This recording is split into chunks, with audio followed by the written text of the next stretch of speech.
Hey everyone, and welcome back to another video. We have some exciting news for all the Pixel owners out there because the first beta for Android 17 has officially dropped.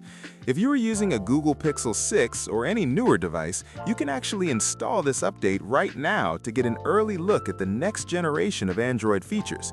In this video, we are going to walk through the official step-by-step process to get this running on your device safely. Before we start, just a quick reminder that because this is a beta build, it is always a smart idea to back up your important data just in case. But the process we are using today is the most straightforward method available. To get set up with beta releases of Android 17, you will need to use the Android Beta program. Grab your phone or a computer and open up your web browser. You will want to visit google.com/android/beta. When you get there, it is crucial that you ensure you are signed in to the Google account that matches the one currently active on your Pixel device. Once you are logged in, scroll down the page until you find the section labeled Your Eligible Devices. If you have a compatible Pixel, like the Pixel 6, Pixel 7, Pixel 8, or newer, you will see it listed there.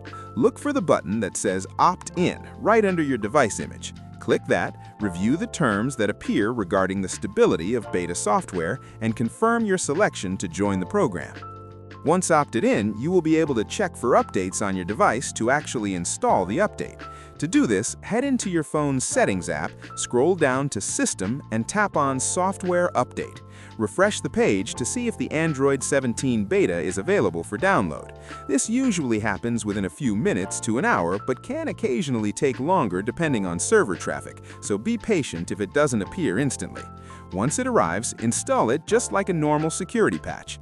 Also, remember that you can opt out of future updates from that same website if you decide the beta is too buggy, but keep in mind that leaving the beta usually requires wiping your device data to return to the stable version.